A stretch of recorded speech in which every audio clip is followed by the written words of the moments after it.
Hey everyone, so in this video I'm going to go over the Medicare changes for 2025. And the bulk of the changes are coming in to Medicare prescription drug plans, Part D, or the drug plan part of the Medicare Advantage plans. There is a ton of changes when it comes to prescription drugs. But there's also changes with Part B and several other changes with Medicare plans.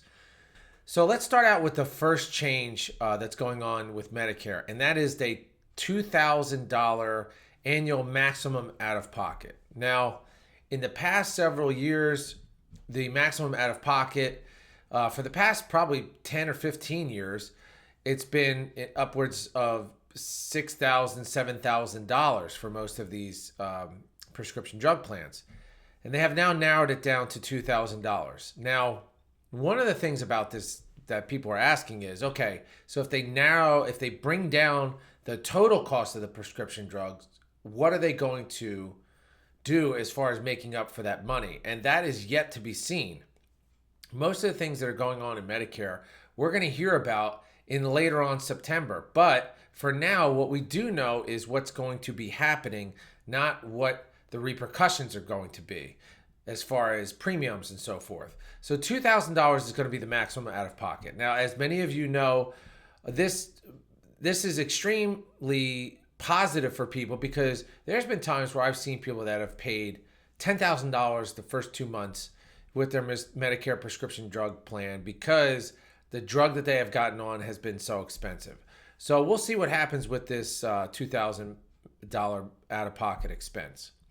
The second thing that is definitely I love to see is the elimination of the donut hole. Now, the donut hole is what the coverage gap, it's the nickname for the coverage gap.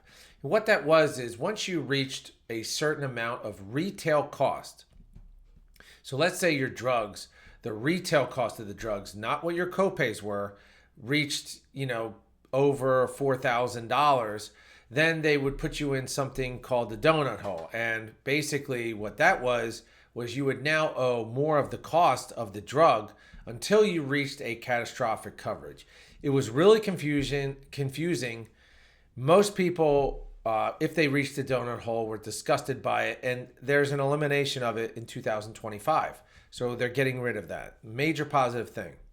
The third thing is the deductible. Now, I have to explain the deductible to people because a lot of the people that have gotten on drug plans with me in the past have gotten on zero premium drug plans or drug plans that were under $10 a month because most people are taking simple generic drugs like cholesterol, statins, or something for their blood pressure. And these were inexpensive drugs, so there was no need to get on an expensive drug plan.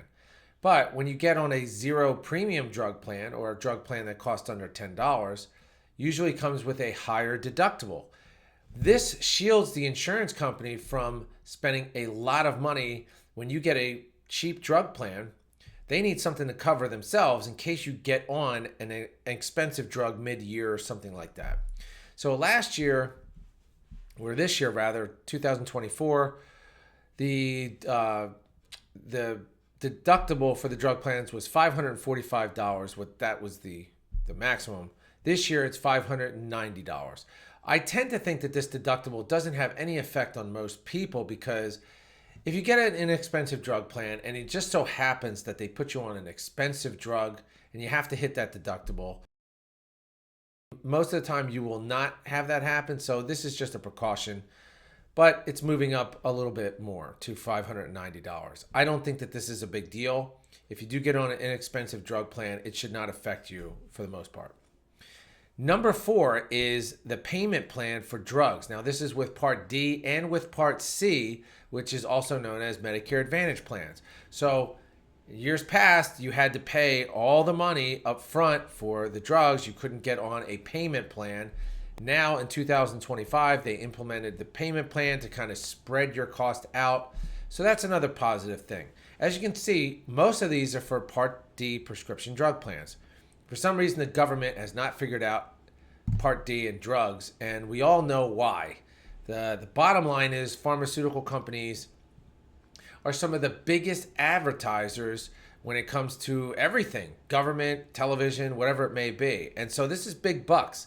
They have not been able to figure this out. I know a lot of these politicians talk about, oh, we have to do something with the drug plans, but they never do. They blame it on one side, they blame it on the other, and nothing ever happens. But in 2025, we have several things happening. The fifth one is Part D premiums are now capped going forward at 6%. This is very confusing to myself and most people because I don't actually know how they're going to deal with this. How do you lower the maximum out of pocket for drugs and then cap the premium for drug plans? What does that mean? Does that mean that some of the drug plans are going to shoot up their premiums before 2025? I'm not really sure. But as we saw with the Affordable Care Act, also known as Obamacare, a lot of these things that were told to us did not happen. One of the things was you could keep your doctors, you could keep your drug, the original plan that you had. None of that happened because I was involved in that, and a lot of it was a disaster. And I'm hoping that this is better. We're yet to see this. Leave a comment if you think this is going to be a disaster or you think it's a good thing. I don't really know. Nobody knows yet. But we all have our opinions. Number 6 is less thrills on Medicare Advantage plans. Now, Medicare Advantage plans in years past, I've been talking about this for years. When these zero premium plans first came out, they've been around for a while and they've left and come back and all these different things. But from my recollection, it was, I think, 2012. The reason why I know this is because I bought a pair of really expensive shoes in 2012. And someone that I was working with said, write the year that you bought the shoes because you want to see 10 years later what those shoes actually look like. I know this is ridiculous, but I did that. And I remember I wore these shoes to one of these zero premium plan rollouts, and it was in 2012. And from what I remember in 2010, a lot of these Medicare Advantage plans were closer to $100.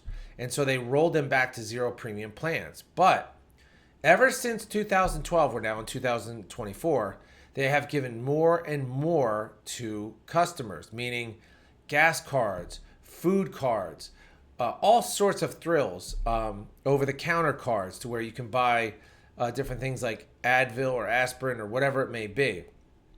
They're starting to take away from some of these things, and the reason being is they're afraid they might start losing money on some of the drugs or whatever it may be. So that's one of the biggest things.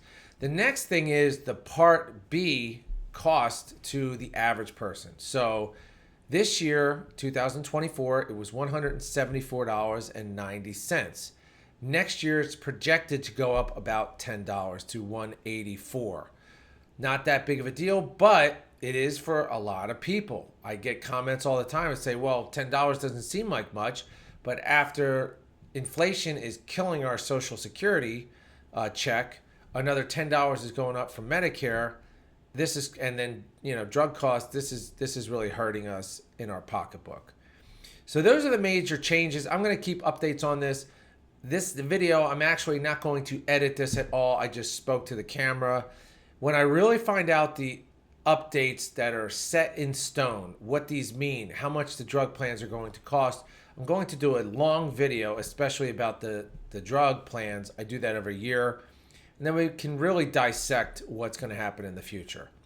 Leave a comment if you can. Give a thumbs up. Thanks so much for watching the video, and I'll see you at the next one.